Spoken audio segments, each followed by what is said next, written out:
Welcome back to the Lecture Center. Indeed, we have much to discuss, and I want to, without wasting any time, get right into the topic at hand, which is moralism. Let me straighten out my lumbar pillow and get comfortable because this is a heavy, heavy topic, and I like to get into heavy topics. That's pretty much who I am. It wouldn't make sense for me to have a podcast called The Lecture Center if I didn't really get into it.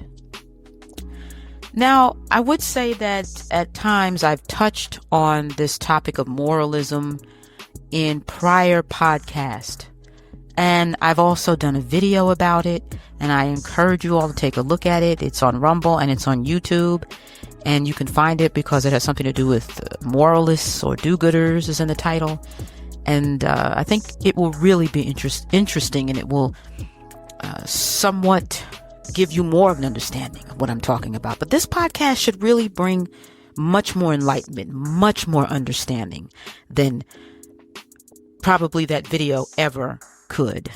So today we're really going to explore and hopefully unravel the hypocrisy of the moralists. And in fact, we're going to talk about how moralism is at the root of all liberal activism and causes in the modern world.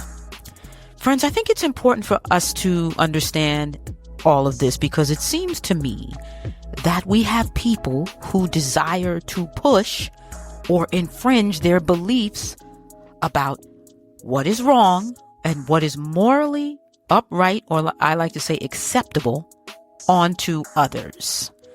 And I'll say acceptable because everything that is acceptable isn't necessarily morally upright. Because what was deemed acceptable 30 years ago isn't necessarily acceptable now. So that changes based on what we as men deem to be acceptable as part of culture and our society. So for some strange reason, nobody really looks at it that way.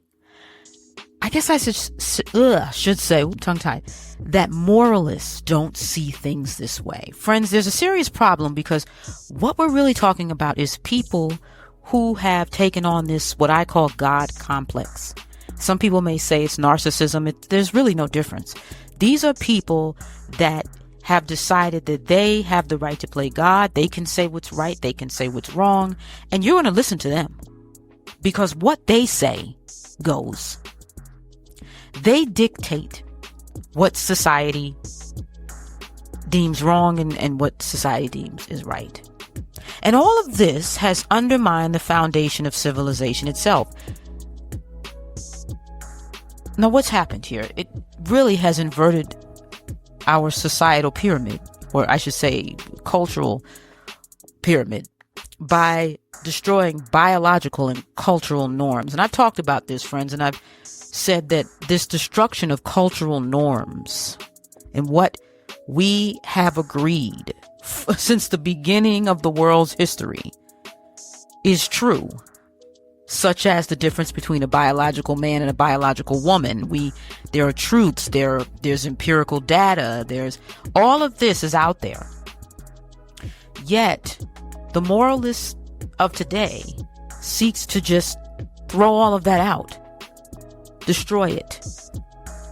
And I said that was nihilism. That's cultural nihilism. And so never mind the fact that all of these differences between men and women, biological differences, physiological differences, are noted and accepted in medical and science journals and even the religious community. It doesn't matter. They don't care about that. What they care about is their agenda. And we're getting into that. So I don't feel like I need to go into detail and talk about all of the differences between a man and a woman. I don't need to. Because it doesn't really matter, and that's the point. The moralists have negated the natural order and laws of society, laws of nature,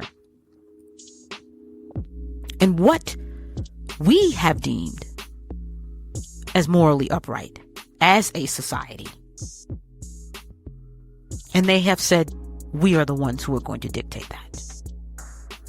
The moralist has, in arrogance, projected his thoughts and ideas above nature and casted the laws of nature aside.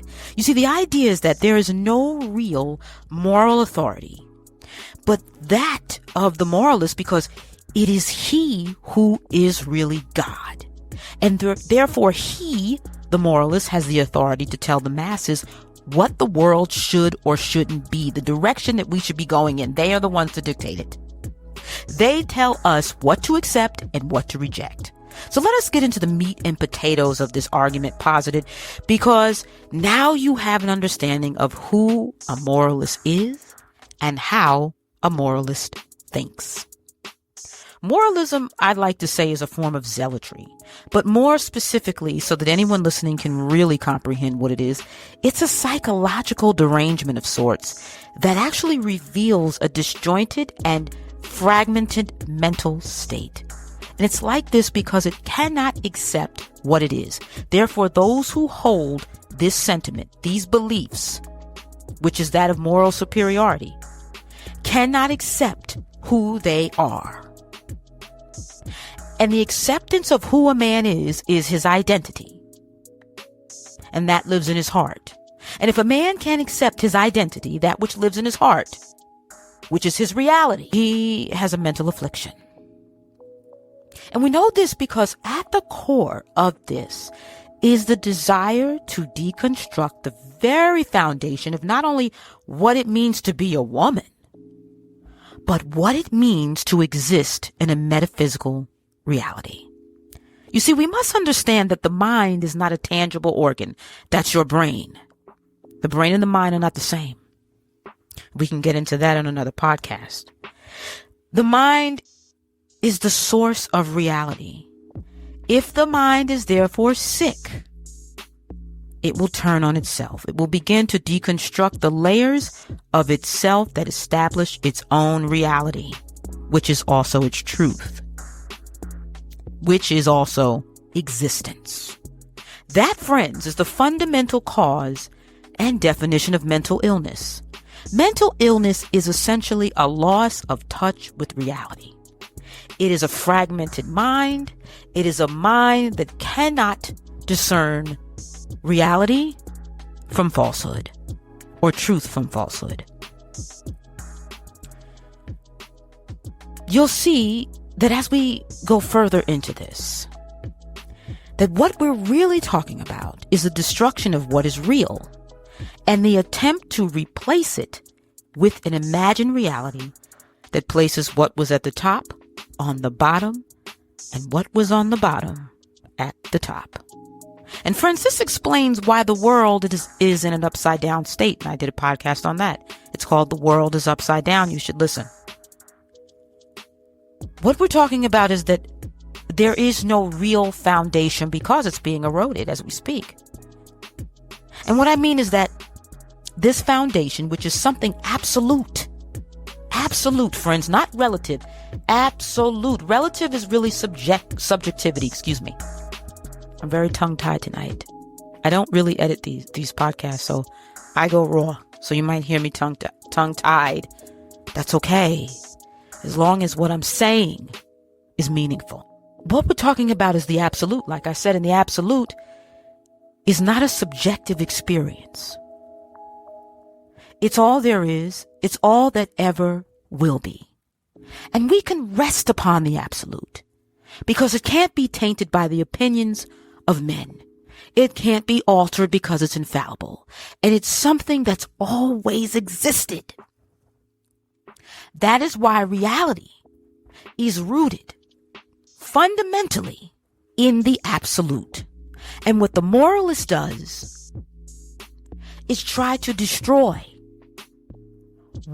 everything that we know, everything that we deem is real and true, which really can't be done. That's why it's a mental illness, because you can't do this. Nobody can do it. This is a lot to unpack. I know it. Because it deals with ontological and existential truths. And the mainstream wouldn't dare touch this, friends. The mainstream is all about sowing seeds of division and gossip. Celebrity culture, all this stupid stuff. Who cares about that? It does nothing to really teach us of who we are. And it does nothing to help us understand what is happening in the world. So that's why you're here. You're here because you want something refreshing.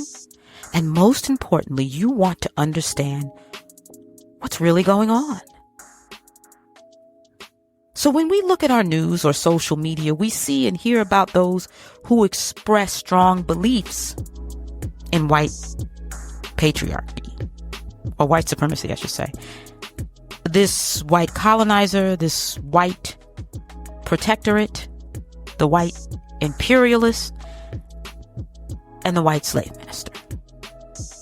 And the belief, in short, is that white men are the devil and the cause of all the evil seen and unseen in the world.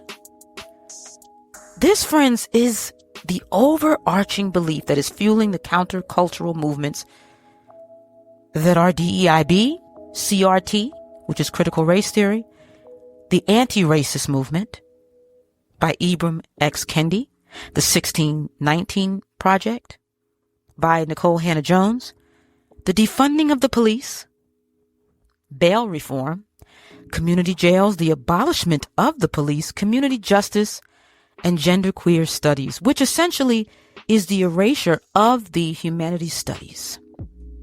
And let us not forget, last but not least, political propaganda, which asserts that the Western world is oppressing people of color throughout the globe. All of the aforementioned are firmly held convictions by those who consider themselves liberal, progressive, or follow the Democratic Party.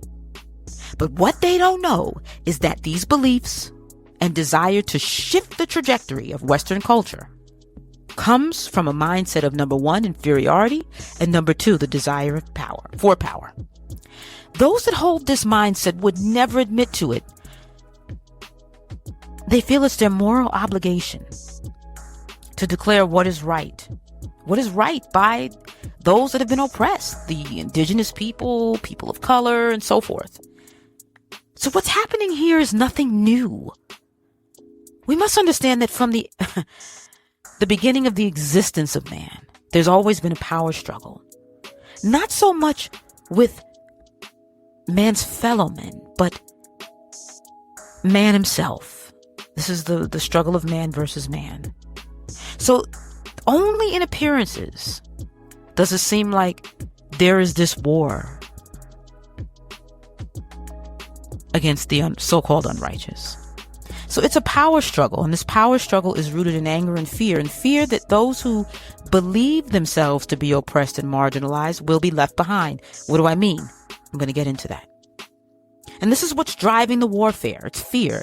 If you look at it without bias, you will see that they want to, instead of being at the bottom of the socioeconomic ladder, at the top, they want to be superior in power, economically, socially, and politically. They say that the power has been stolen from them, and therefore they are within their right to take it back. Friends, as we can see, this is not about real justice, but retribution. That's what we're talking about. The notion that moralists can give power or take it is itself a form of blasphemy, because in the scriptures it clearly states that God gives power. And if the Lord giveth, it is he that will taketh away.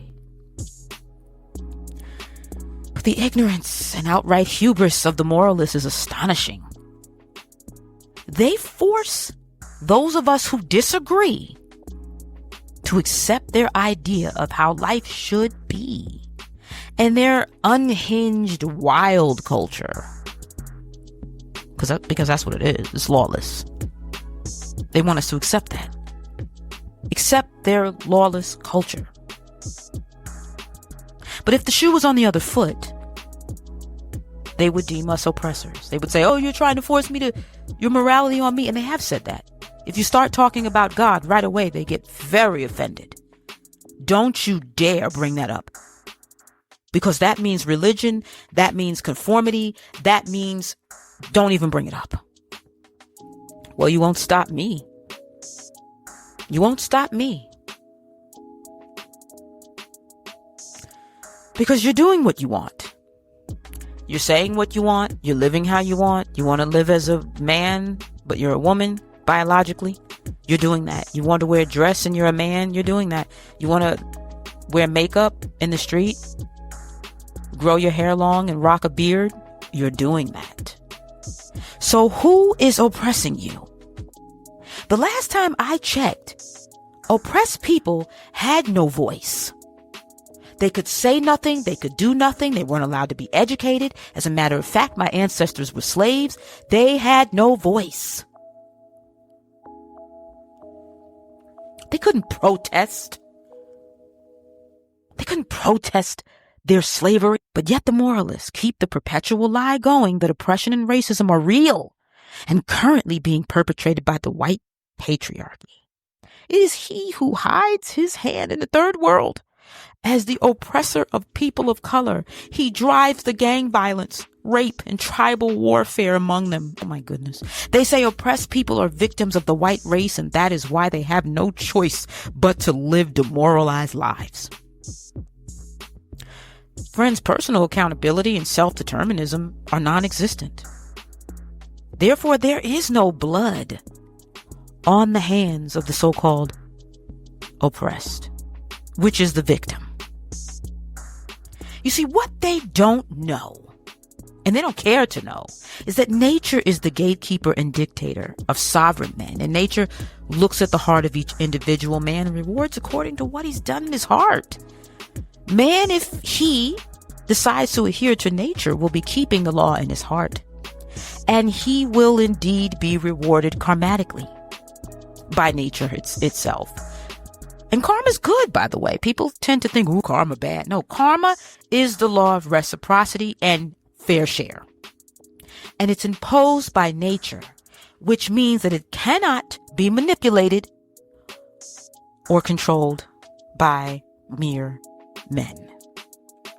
And that's actually refreshing because we know that nature will repay, and it will do so in all fairness.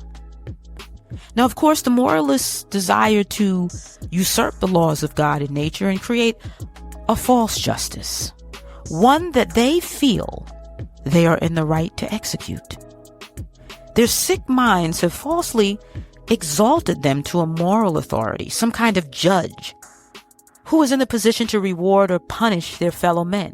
That's why they frequently canceled, those who had dissenting voices.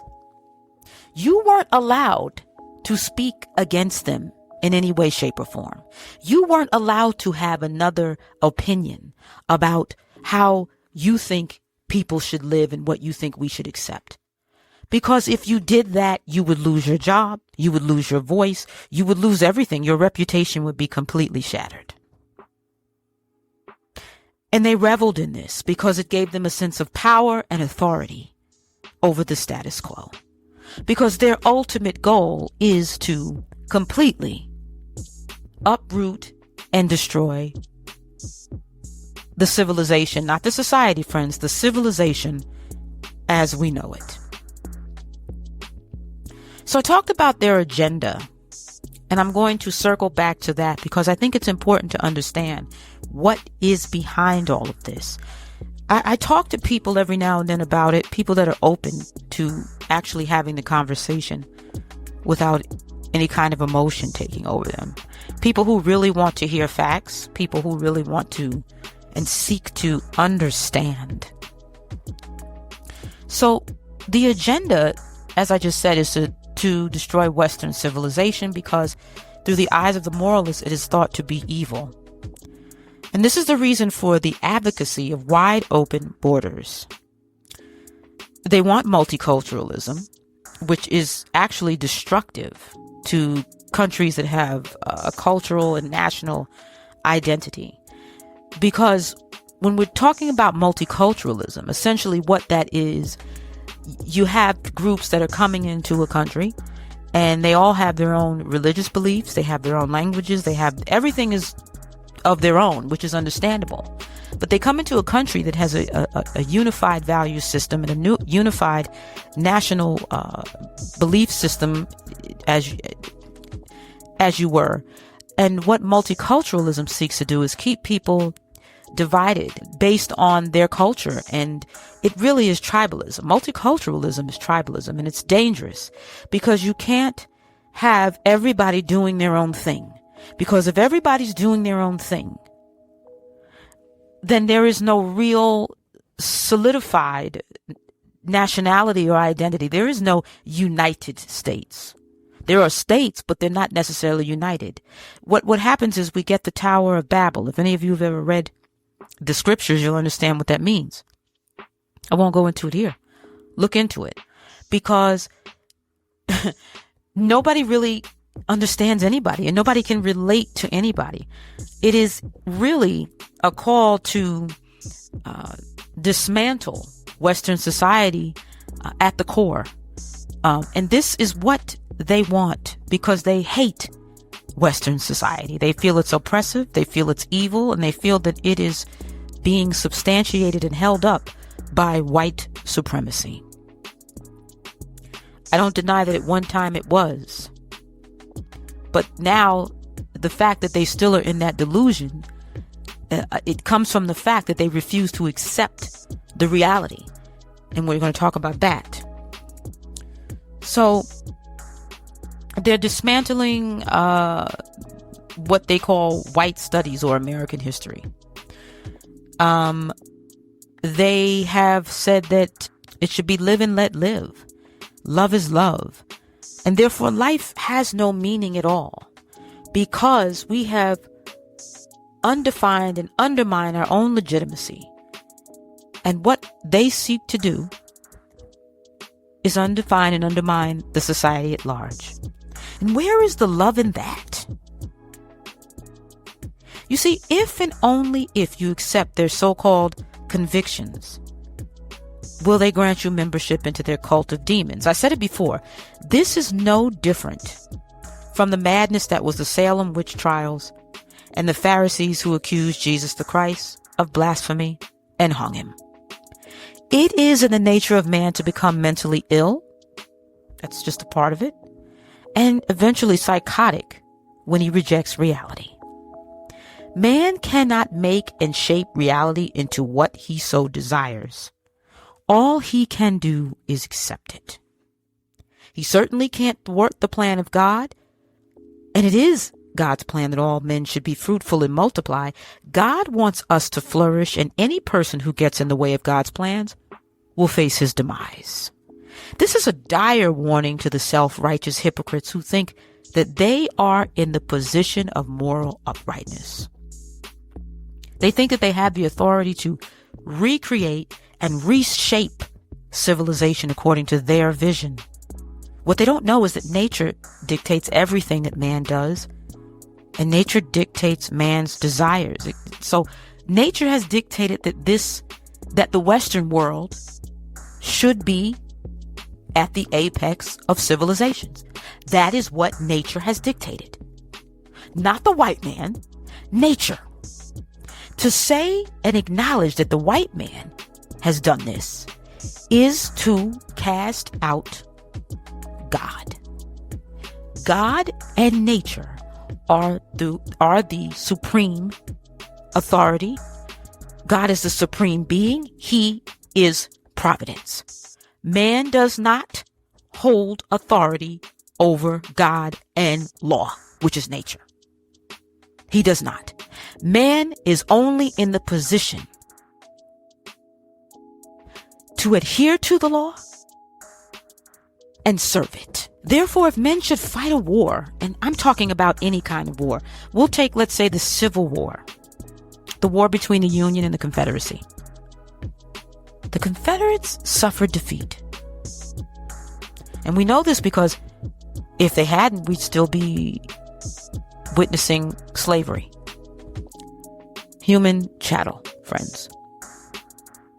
What the point is, and what must be acknowledged, is that the defeat of the Confederacy was God's doing. And whatever ensued after the war was also God's doing. Therefore, those who have failed to uplift themselves, better their character, and learn how to thrive in the Western world must accept their lot in life. Don't blame the white man. It's God's doing. You see, you didn't improve on yourself because you didn't want to. You didn't have the desire for self-improvement or contribution. What you want is to benefit from the work that others have done and to steal their accomplishments and call it your own. This is what the moralists of modern society want. They don't want to do the work necessary. They want to take what others have given and have contributed and have accomplished. And they think that this they have the right to do because they blame their oppression. They blame the fact that they have not succeeded and they are unaccomplished. And this is all due to the white man. Oh my goodness. How dare he? How dare the moralist think that he has the power to make the men and women of the world bow? The question is, how does a mind perceive such delusions of grandeur? Which is really what we call narcissism. Friends, the moralists are quick to say that those of us who don't share their beliefs are narcissistic. They accuse us of the wrongdoing. They accuse us of exactly what they are. And this is really what reveals their nature. They are very accusatory and unforgiving people. If you even try to talk with them, they do not speak reasonably. Instead, they try to demean, discredit, and even insult you. They can be argumentative, aggressive, overly emotional, and in some cases, violent. I don't get into arguments with those people. Instead, I say what I say in my video, essays, and this podcast. You can't argue with them because their minds are deeply fragmented and they suffer with paranoia and thoughts of their own demise. Any sound mind and those who come into contact with them, who express love and reason, actually terrify them. Because we threaten their existence. That's why when you talk about why I'm not accepting trans, I'm not accepting this, they get so upset because it threatens their existence. What you have to understand is their existence, their ideologies, their way of thinking depends upon the acceptance of society. If society does not accept them, they cannot carry on. These are very weak and fragile people who seek acceptance. They pretend to be strong. They pretend to be upright. They pretend to be everything they're not. And all of this, everything, comes from their own self-loathing. They harbor within themselves all of this. The desire to destroy all that God used men to build. Everything. The society, the culture that is the Western world, they hate it. They seek to destroy it. They seek to turn it upside down. They hate God. They hate organized religion. They hate any religion at all. They hate anything that's good. And it all comes from jealousy. That's what it is. You see, jealousy is the reason why Jesus was killed. Jealousy is the reason why Joseph's brothers abandoned him and left him for dead. Jealousy was what led to the demise of Saul. Jealousy killed Abel. Men desire to kill, steal, and destroy because they hate their fellow men. What do they hate? Your character. What do they hate? As Ayn Rand said, all that is good. With this kind of hatred, its partner in crime rears its ugly head. And that partner in crime is fear, and the ultimate fear of man is death. Let's circle back because I started to go into this and I will conclude with it. Those who practice what I call zealotry do so because within their soul is a deep fear of their own demise. due to their failure to evolve alongside their fellow men who have surpassed them. And this can be by way of the individual and even collective achievements. Friends, with all of this darkness, everything that I've been saying, there is a light at the end of the tunnel. Polarization, whether it be political in nature, symbolizes what's coming and what is really already present. And that is an evolutionary leap, which is really spiritual advancement. Spiritual advancement is what will contribute to the evolution of mind, which will spawn advancements in medicine, the human body, and technology. In light of this, we will also witness more natural disasters, which will bring significant death and total destruction to not just people's homes, but land masses, friends. And the purpose of this is for cleansing and renewal. You see, nature uses catastrophic disaster to wipe out and begin anew. And we'll also witness political fallout. And we're witnessing some of that now from governments all across the globe. And this too will be for cleansing and make for the beginning of new regimes. And we can look forward to that. And there will also be spiritual and cultural revivals in education and of society and its values as a whole. Old things will emerge, friends. Old wisdom, newfound wisdom and clarity will reveal itself. And at last, God will rectify the discord that has been sown against men and women and also the races. There will be a unification of men. In other words, men will no longer be polarized by race and economic status. They will instead be united by a shared vision of hope and peace. That's all we really want. But the first destruction that I mentioned must take place. You see, moralists are a part of the divine plan. They are in place to destroy, and that's what they're doing. In their arrogance and ignorance, they thought that all was in their favor. But because they've gone against nature, nature is now going against them. The goodness of nature and God is that even though the sowing of discord, or I should say even through this sowing of discord, nature self-corrects and uses evil for good. So let us leave the moralist to his own devices. We ought not to go to war with him, for if we do, we're really going to war with nature. And it's so important that I reveal this because men think that they have to fight with their adversaries. But if they knew that God already made them the victor, they would put their weapons down and watch. Watch as Moses and the Israelites did when they witnessed Pharaoh and his men go down under the sea to their deaths. Friends, I've said this, and I'm going to say it again. Humanity is a shared experience. We share cultures, we share values, and this will be shared yet again. And those who want to contribute will become homogenized. Gone are the days of tribal mentality. Yeah, that's gone. Because it seeks to divide, and it seeks to destroy. And the time is coming, friends, where we're going to understand why we're here, our purpose. What is the purpose of man on earth? And that's why I do these podcasts. That's why the lecture center is here.